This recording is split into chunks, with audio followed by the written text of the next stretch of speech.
Even in a war infamous for its casualty rate, it was a battle that managed to stand out. Since mid-2022, Russian and Ukrainian forces have been fighting for supremacy in Donetsk, south of Bakhmut, a gateway to the wider Donbass region. Initially, the battle began just as another step in Moscow's plan to grind across the whole of Donbass using artillery barrages, a small, necessary clash that would take the Kremlin's forces swiftly on to the far more important cities of Kramatorsk and Sloviansk. Instead, that small clash wound up becoming the deadliest battle seen in Europe since the end of World War II. With tens of thousands thought to have been killed on both sides, Bakhmut is today the site of carnage not seen on the continent since 1945. The Yugoslav Wars, the Chechen Wars, the Greek Civil War, even the deadliest battles of these bloodbaths were a mere drop in the ocean compared to Bakhmut.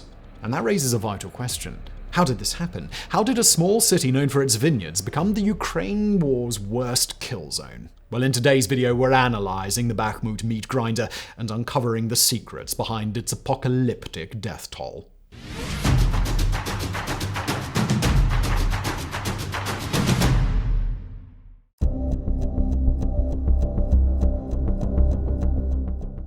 When the final bell rang on World War II, it echoed across a Europe that had been shattered for the second time in 30 years. Between 1914 and 1945, an incomprehensible number of people had died on the continent. Civilians, soldiers, men, women, children, tens of millions had vanished, swept away by a tsunami of violence. In the deadliest battles alone, the Battle of the Somme, the Siege of Stalingrad, over 1 million people had died. Perhaps it's no surprise that Europe's leaders looked at this carnage and swore to themselves, never again. The remarkable part? They managed to stay pretty true to their word. While there certainly were wars in Europe post-1945, they were rarely on the scale of the conflagrations that had come before. Even the worst of all, the Bosnian War, couldn't hold a candle to the infernos of yesteryear. And that was seen as a bit of a one-off, a shameful aberration in an era of peace.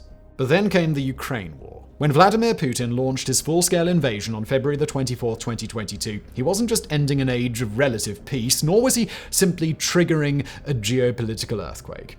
He was doing all of this while also starting the deadliest war seen in Europe since the fall of Berlin, a war that, at the time of recording, is estimated to have killed tens of thousands of people and wounded hundreds of thousands more.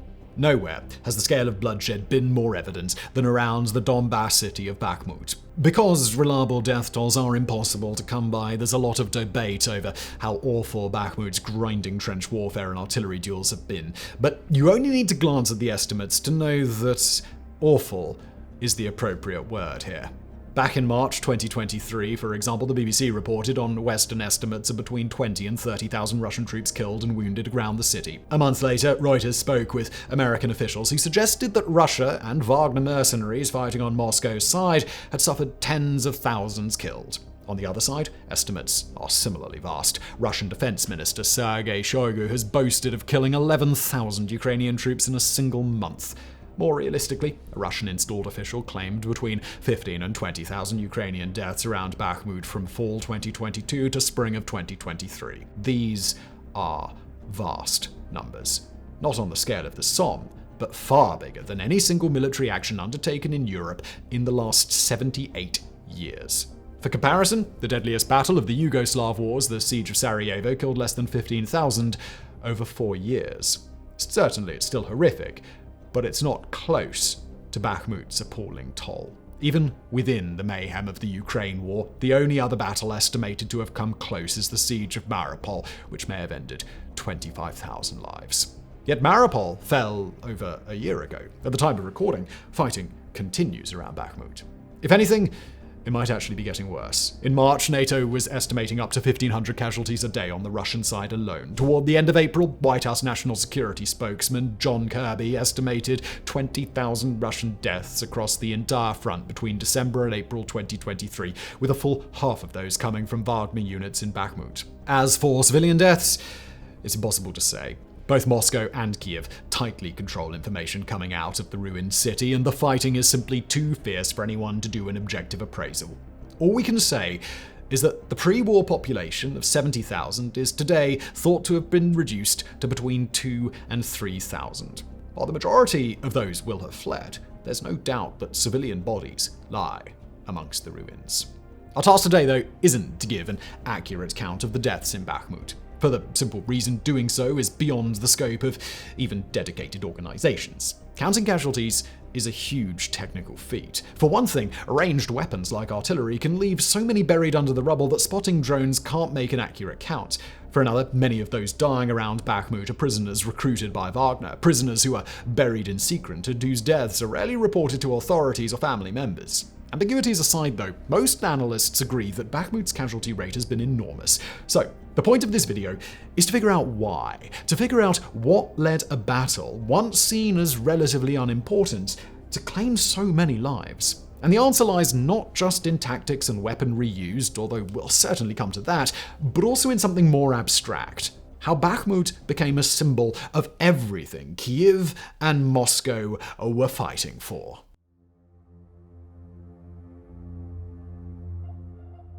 If you travelled to Bakhmut just 16 months ago, you'd have found yourself in the sort of small, pleasant town where it feels like nothing ever happens. Although situated in the industrial Donbass region and a historic centre for salt and gypsum mining, Bakhmut has little of the grimy industrial architecture that you might expect. Instead, the centre was a place of faded 19th century grandeur of townhouses, boulevards, and parks. Part of the surrounding regions were covered with vineyards, outward evidence of the sparkling wines produced here. Yet for all the surface gentility, Bakhmut had a hidden darkness. A recent history that suggested things weren't as peaceful as they might seem. Back in 2014, this town had been one of those seized by pro-Russian rebels backed by Moscow. Bakhmut lies on the E40 highway, the cross-border road that sweeps from Ukraine's second city of Kharkiv right the way to Russia's Rostov-on-Don. Controlling it wouldn't just open an important roadway to Kharkiv, but also to the important cities in Donetsk oblasts like Sloviansk and Kramatorsk. This may be why Ukraine made retaking it a priority. After several months, the occupation was ended and the city returned to Kyiv's hands. But what made Bakhmut a target in 2014 was still applicable 8 years later. As Russian armor swept over the border on February 24, 2022, it was only a matter of time before it arrived on the town's doorstep. And so we come to the Battle of Bakhmut. Oddly, when it began, the battle was never envisioned as a spectacular showpiece of the war. Things really started in June of 2022 during the Russian summer campaign in Donbass. A month or so before, Russian units had finally retreated from around Kyiv and northern Ukraine, the first major defeat suffered by the Kremlin. To compensate, Putin's generals now concentrated all of their firepower on the Donbass region, often literally, using huge artillery barrages that at their height may have fired tens of thousands of shells a day. Moscow's forces crawled forward in Luhansk, blasting cities into so much rubble Ukraine couldn't defend them anymore before claiming victory atop the ruins. In early July, Severodonetsk and Lysychansk fell, giving the Kremlin full control of Luhansk, one of two provinces that make up Donbass. That done, the Russian army mostly began an operational pause, exhausted after months of fighting. Only a few units, backed by Wagner mercenaries, pushed on, hoping to take some minor cities in Donetsk during the lull. Most assumed that they'd quickly succeed. Instead, they opened a 9-month campaign of attrition that still isn't over. The fighting began in the countryside around Bakhmut in July, but reached the city proper in August. That month, airstrikes and shelling cut off the settlement's electricity, while Wagner mercenaries managed to break through Ukrainian lines and into the eastern outskirts. Come October, the water had been cut off. Regular Russian troops were in the suburbs to the south, creeping inexorably forward as they had in Luhansk. But it wasn't until November arrived and winter grasped Ukraine in its chill grip that the battle became a meat grinder. That month, most reports from Ukraine focused on the liberation of Kherson in the south. The few that focused on the east, though, painted a picture of growing horror. In trenches around Bakhmut, damp and freezing men were suffering and dying in ways not seen in Europe for decades. Each day brought hundreds of new casualties, mostly from Wagner's convict army, but also from elite Russian airborne units and from Ukrainian defenders. In the midst of all of this, as the new year approached, Vladimir Putin is said by Ukrainian intelligence to have ordered the capture of Donbass by the end of March 2023. It was at this point that the peaceful winemaking city was transformed into one giant kill zone.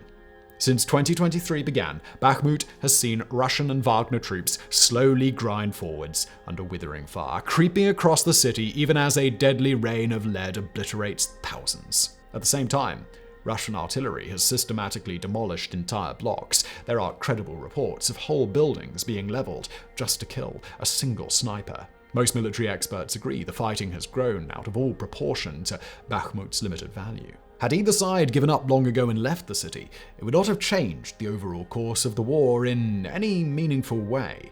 Yet neither Ukraine nor Russia chose to leave. With this much blood spilled, both armies just kept on fighting like clockwork, even as the Kremlin's forces slowly overtook the ruins. It was this dual decision, more than anything, that would make the battle quite so deadly.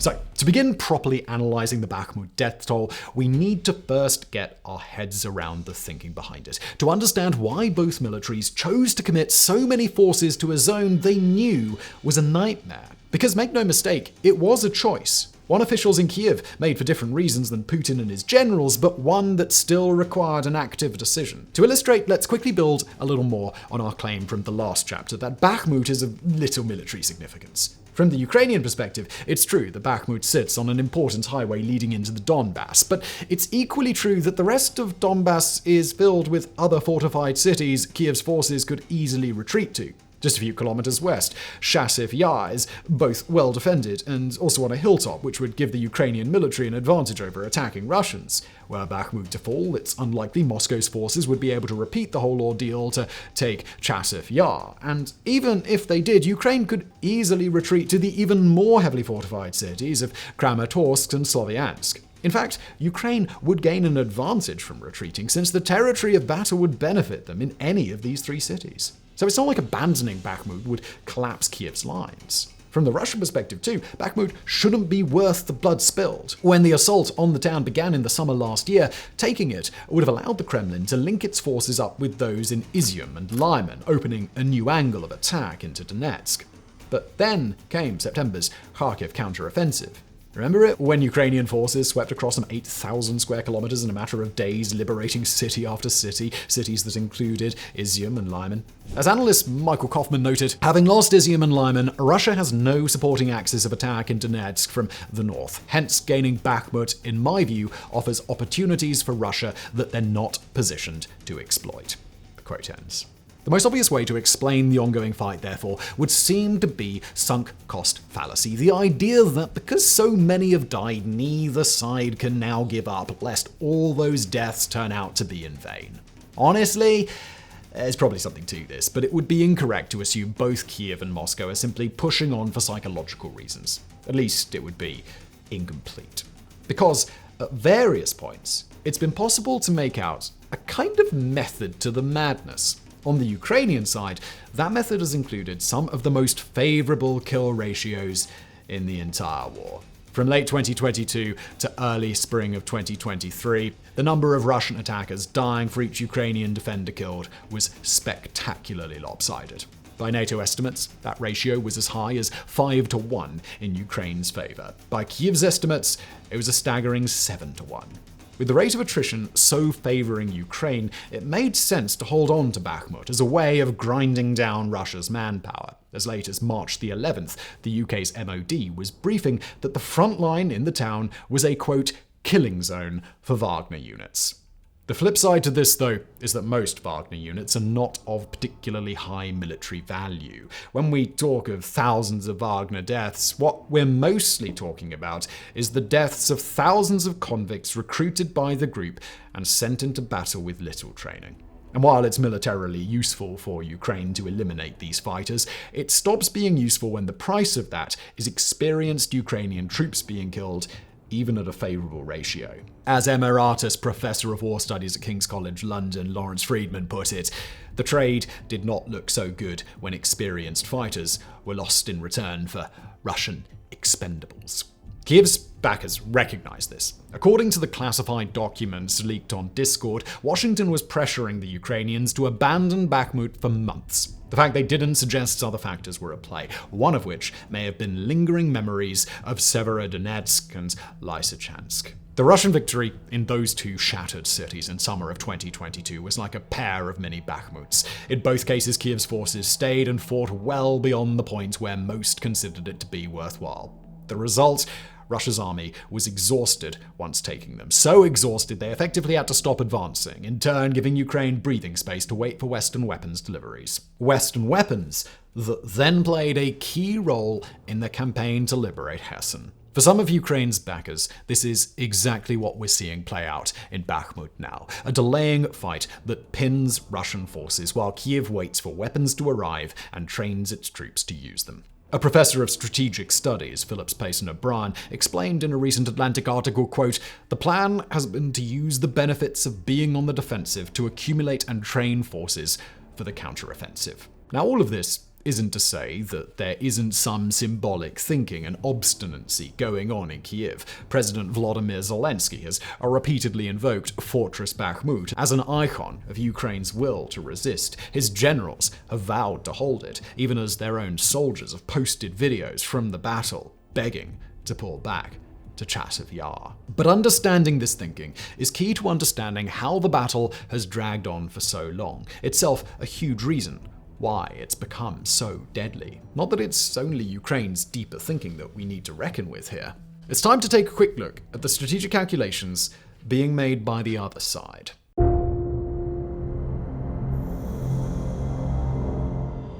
When talking about decisions taken by Russian forces around Bakhmut, we have to bear in mind that they're far from a single monolithic body. That's because the goals and methods used by regular Russian troops and Wagner mercenaries can not just diverge, but actually conflict with one another. Wagner head Yevgeny Prigozhin and Russian Defense Minister Sergei Shoigu are openly hostile. Prigozhin has called the latter man everything from a fat cat to scum, and even accused him of high treason. Many insiders say this is the way Putin likes things. With his underlings fighting among themselves, there's no space to make a move against the Tsar.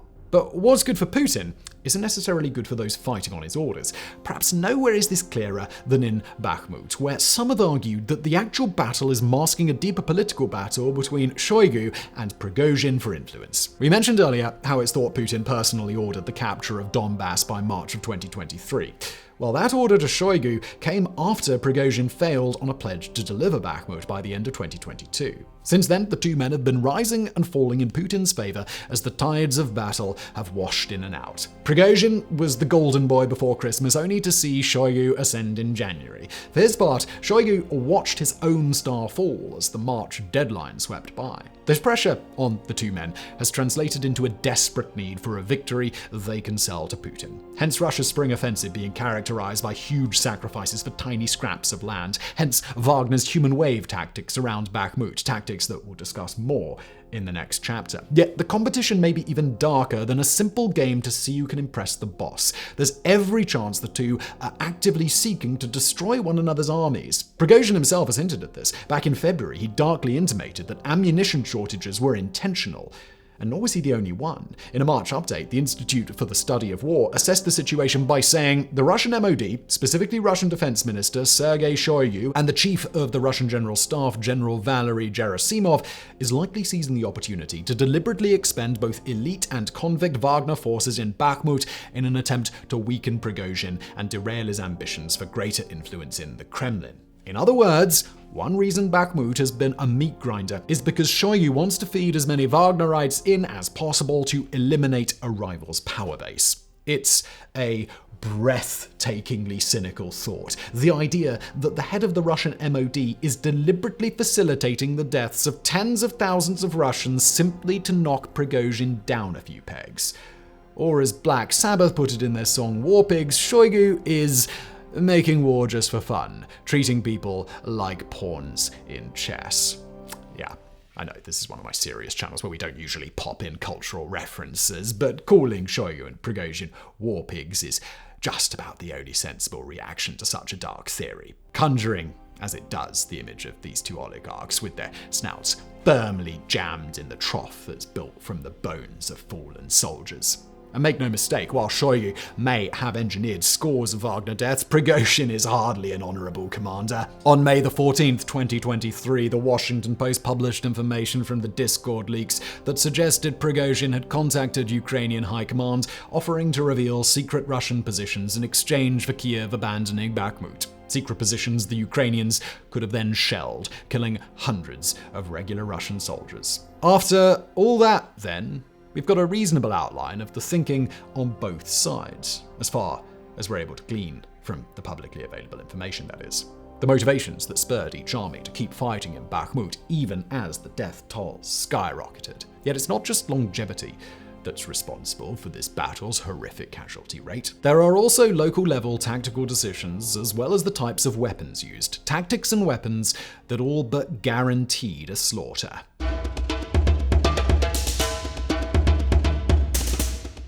They send their troops in like waves, the Ukrainian soldier tells Al Jazeera, referencing the Wagner group. We cannot stop them every time. On Telegram and TikTok, other videos are shared around, containing a similar message. In one, mobilized men from Russia's Omsk region detail their leaders' thinking. The commanders say openly, "You are only meat for us and nothing else." Then there's President Zelensky's statement after visiting the front line. The whole land near Soledar is covered with the corpses of the occupiers. This is what madness looks like. By now, Wagner's human wave tactics have become infamous. But it's really only when you hear it from those who've witnessed it that you realize how callous they truly are, how they've directly contributed to Bakhmut's stratospheric death toll. Because Wagner is a volunteer private force, the Kremlin doesn't have to answer to the families of those fighting for it. That means Putin is fine with them adopting high-risk, high-casualty approaches. Because he's able to recruit 50,000 convicts out of Russian prisons, Prigozhin is likewise unfussed by large fatalities among his forces. The result has been a style of fighting guaranteed to end in death. First Wagner convict units are sent forward in doomed assaults that the Ukrainians mow down. In doing so, however, they give up their positions. This allows a second wave of convict units to approach a little closer, since they now know where the fire will come from. Finally, by the time several waves have advanced and been killed, Wagner has a pretty strong idea of exactly what the Ukrainian defenses look like. This allows the elite units to step forward and the artillery to be brought in. As an added bonus, the Ukrainian forces are by now tired, making it easier for Wagner to claim an advance. In this way, the mercenary group has been able to eke out slow victories in the city, advancing meter by meter over the corpses of their fellow fighters. At this point, you might be wondering why these convicts would choose to join a human wave, knowing that it will end in certain death. And the simple answer is they don't have a choice.